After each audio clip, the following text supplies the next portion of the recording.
Okay, so um again, today is Monday, 6th November 2023. You see the plumber, he has finished his work, and you see what he's done. This is clean, and it's not amazing, a mason.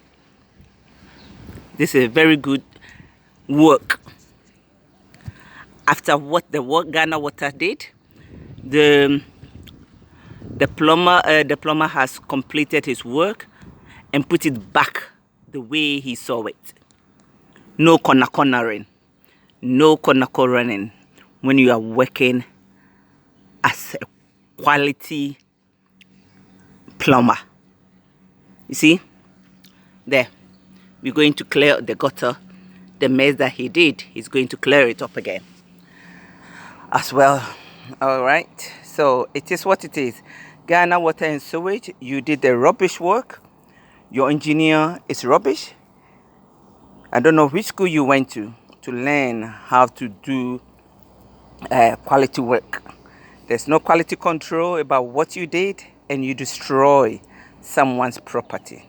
So it is what it is.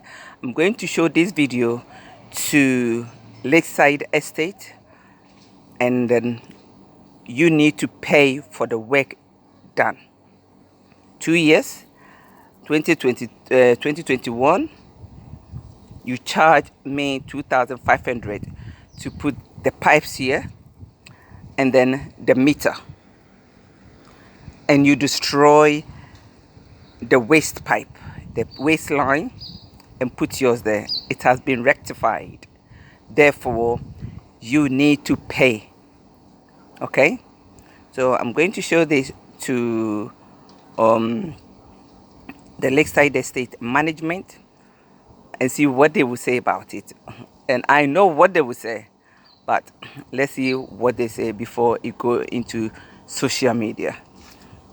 So see you all in the next video. Ciao.